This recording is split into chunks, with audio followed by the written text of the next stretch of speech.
Well, good afternoon, everybody. I'm Deb Sofield, and you're listening to my weekly talk show called Encouragement for Your Life. Many of you know I'm a national speaker and trainer, and as a coach, I help people find their voice and learn to use it.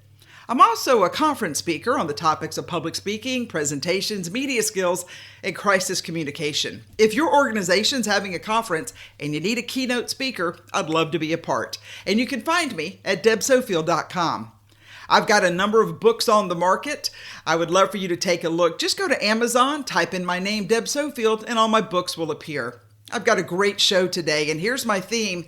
It's from Dylan Moran, and it's this. Friend, people will kill you over time, and how they kill you is with tiny, harmless phrases like, oh, be realistic.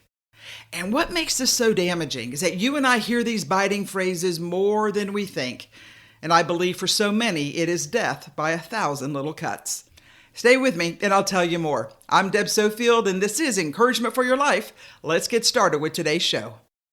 Got to tell you, friends, my theme today is a hard one, but it needs to be said, so it might as well be me. And here it is. It's from Dylan Moran, and he says this: people will kill you over time. And how they kill you is with tiny, harmless phrases like, be realistic. And I can't begin to tell you how much I hate it when people give backhanded, upfront, or behind-the-back slights to one's hopes and dreams and ambitions. And yes, I use the word hate because, like you, I heard these phrases from others as I wandered through my early work years. And because it frustrated me so much, I made mental notes to stay away from those who would be so bold to say something so ridiculous to me or behind my back. Just the fact that they would say such unkind and frankly silly words to, quote, put me in my place or to make sure I didn't get the credit for the amazing job I had done. And I really dislike the phrase, just to keep you humble.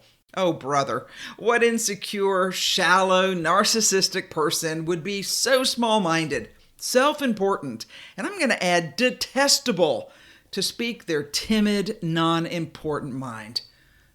Here's the problem. They're among your friends, your coworkers, and most likely your family. But you knew that already.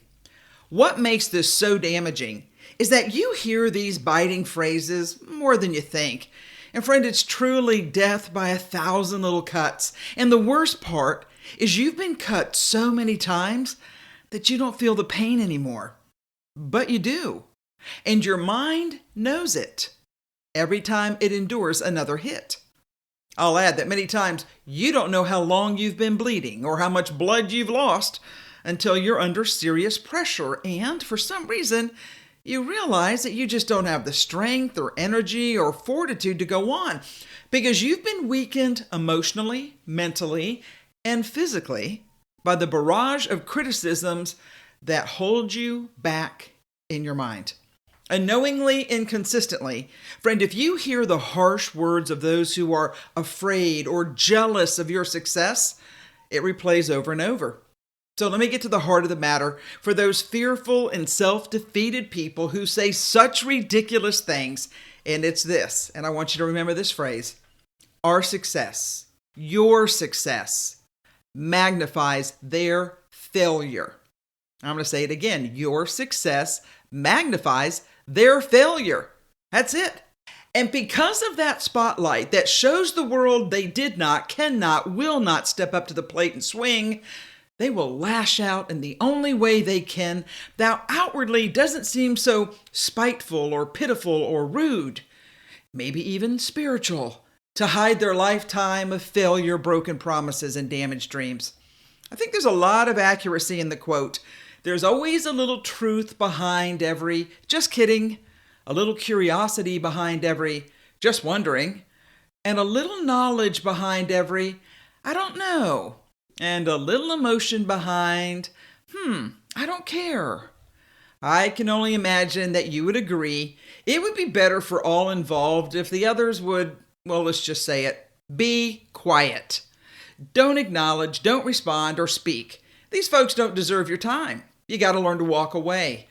I don't think we all have to get along, hold hands, and sing Kumbaya. But I think we should be able to adhere to the old adage that Hey, listen, if you can't say something nice about somebody, just don't say anything at all. Let me give you a few reasons on why I believe this is important for us to keep our mental shield up when others feel the need to tear you down. See, the most important reason I can think of is, well, let's just be honest. Life is short. Come on, you know this to be true. Why are you filling your days with empty words of those who are not building you up to be your best, but are tearing you down to be like them?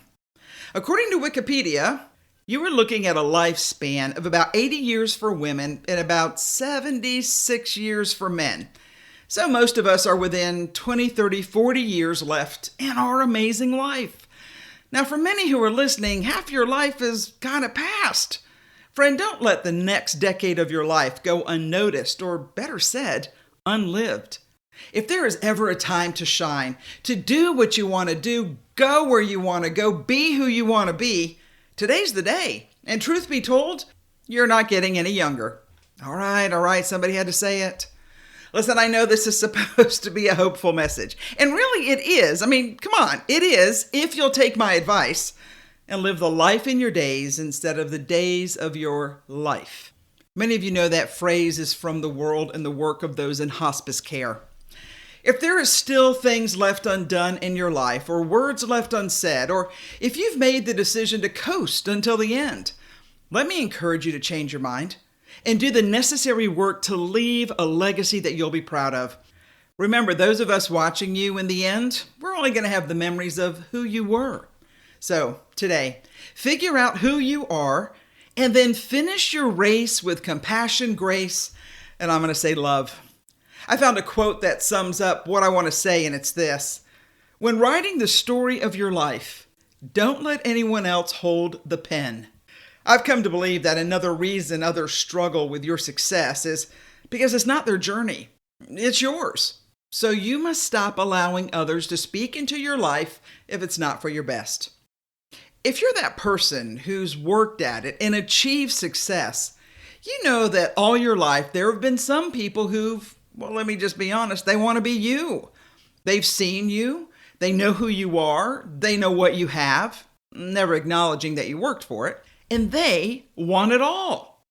They want it all without the work because you made it look so easy.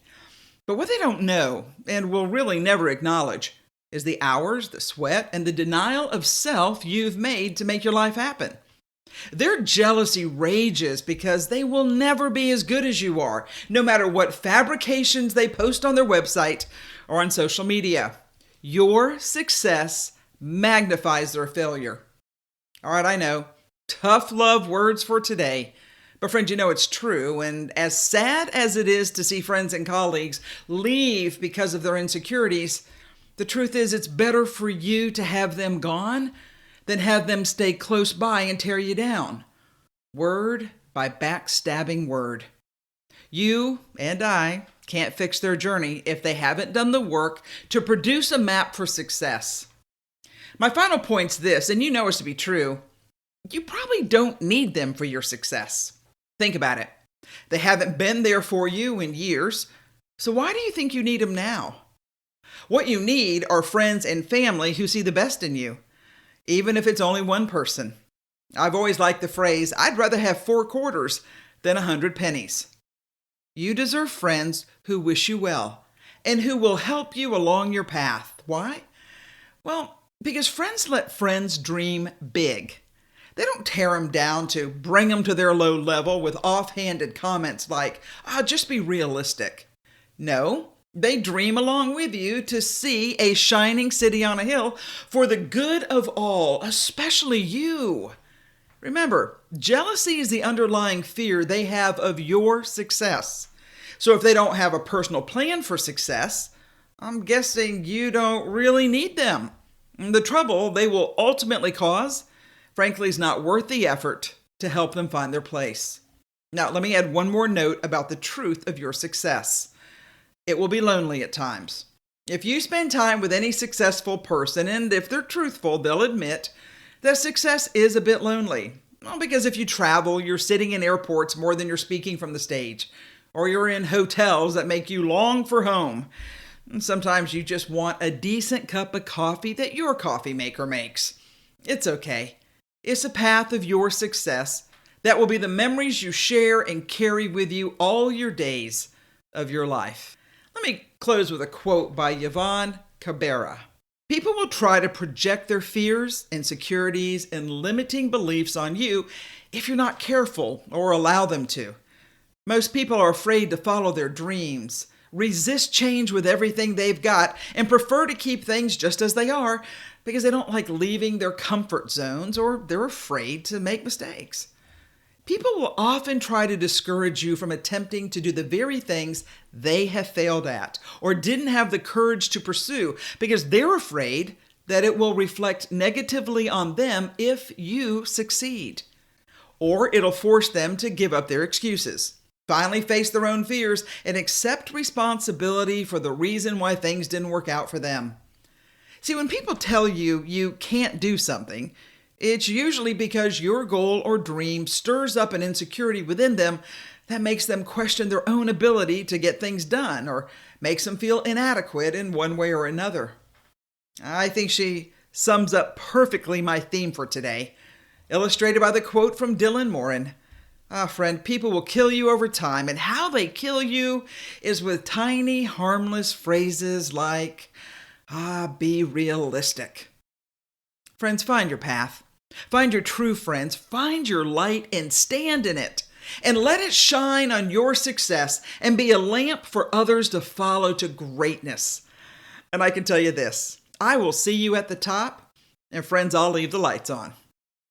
I'm Deb Sofield. You've been listening to Encouragement for Your Life. Let's take a quick break, and I'll come right back.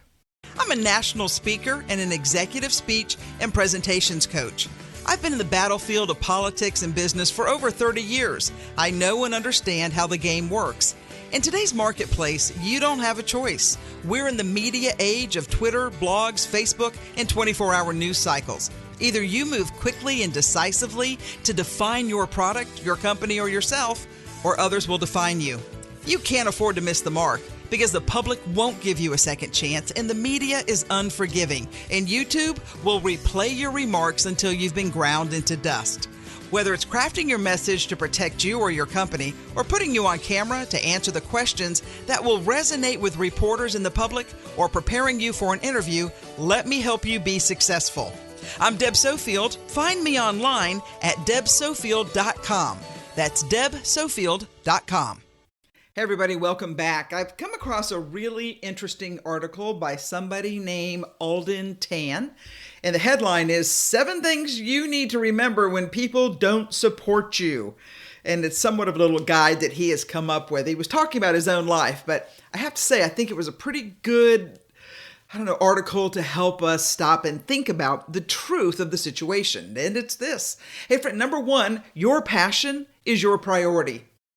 A lot of people go through the motions in life of not doing what they love. They end up constantly looking back and asking themselves, what if? Whether people support you or not, do you really want to look back and regret one day down the line? To not know what could have happened had you tried to do what you really wanted to do? This love of yours is one of the most important things in your life. For some of you, you need to follow your heart and not the words of others, just to live up to their expectations. All right, number 2 agrees with me. Life is short. It may be a little disheartening to have people around you discourage you, but remember, dear listener, life is short. Do you really want to spend your time feeling down over others' words when they're completely unwarranted, baseless, and probably not making much sense? Do you really want to pull back from following your dream or doing what you want because of others and start living a life that probably isn't to your potential? Remember, life is short, and it will be easier to stick to your own convictions when other people disagree, not only with your choices, but with your life in general. The next point is others may not fully understand. People who don't support you and discourage you may not actually be bad people who intentionally want to destroy your dreams. Sometimes they just don't understand why you do what you do. So they voice their concerns, which makes them seem dissenting. The author says, I personally try not to take to heart when people discourage me. I see it as they need a little education and explanation. Or sometimes the author says he just ignores them. If anything, since they don't fully understand, don't get so upset. They don't know your life and they're not on your journey. Number 4, and it's the truth, sometimes others are insecure. Sometimes when people don't support what you're doing, it may be more about them than you. It could be plain ignorance, or I'm going to say jealousy. But some people tend to attack things that are new to them. So again, don't take their words to heart. If their criticism isn't constructive in any way, they may be discouraging you because of their own fear and insecurities. Let me do a quick caveat here. I believe that's true, and I think you and I see it and hear it more often than we're willing to acknowledge. The author has another point here, number 5. Anything's possible. Here's the fact. No one can predict the future. The people who don't support you might paint a gloomy picture of what's to come if you do what you want to do. You don't know the future either, but you don't want to listen to others instead of believing in yourself, do you? See, don't let objections from others become your truth and limit you from creating what you want in life. Our friend, anything's possible if you believe in yourself and you work hard. His next point is, you know what? You can do this without their support. It's natural to want the support and encouragement from people around you and those you love, but it's possible to do what you want without them. Just think about how many successful, inspiring people took the road less traveled. You, my friend, are a very powerful being just by yourself. Believe in that. Don't give up, and you'll go a long way whichever road you take. And here's the truth. Final point is this. You can't please everyone in your life. You can't. It's impossible. I think a lot of people forget that. See, if you try to please everyone, it's going to be next to impossible. So do yourself a favor. Perhaps you shouldn't worry so much. Keep focused on what you want to do and why. In an ideal world, we could constantly surround ourselves with positivity. But the truth is we can't do that. But we can work on ourselves, and we can stay committed into being positive. If you are surrounded by naysayers, let me just say, walk away, be polite, and get to work on your dreams. All right, I edited that. It was an article from Alden Tan. I thought it was pretty good. I thought it would be something I should share with you. I've got another one here that I like very well. It's from Jeff Goins. He is a writer, and he pretty much talks about the idea of friends let friends dream big dreams. I couldn't agree with that more. I always found it interesting when you would have a friend or two who, maybe doesn't know you well, like in the beginning of a friendship, and they're just astounded that you think big thoughts because they never have. Maybe their parents never would think about that. I got a dear friend who I like very much, but she will never travel out of the country. And according to her, well, I can just see it online. And I'm just like astounded by that. But again, that's for her, not for me, because I want my friends to allow me to dream big dream. And listen, I want my friends to allow me to dream dreams when they appear on the outside to be a little irrational, impossible, or outlandish. I just think I have the right to move forward. And here's why. I think it's important and it's good to dream big dreams. T.E. Lawrence, i.e. Lawrence of Arabia, once said, "All men dream, but not equally. Those who dream by night in the dusty recesses of their mind wake in the day to find that it was vanity. But the dreamers of the day are dangerous men, for they may act on their dreams with open eyes to make them possible." Friends, your dreams don't have a chance of coming true unless you dream them. I think some of you ought to put your dreams to the test. The importance of dreaming big dreams, but articulating them so you know exactly what you're hoping to accomplish. The truth is, the more significant the dream, the greater the dreamer's willingness should be to invest the time necessary to carve out all the pieces of it. And the more specific dream you have, I believe the more power it will have to propel you forward into the action that you were hoping it would take. So when our friends' dreams strike us as unreasonable, don't quench it. Instead, we should be good friends and do what we can to help them make their dreams come true. And here's the fact: the more concrete your dream, the better chance that it will come true. All right, the next one is you never know what might happen. Many of us know someone who became world famous or an athlete or performer against all odds. A lot of us know at least one person who had a book published, or maybe their dream came true.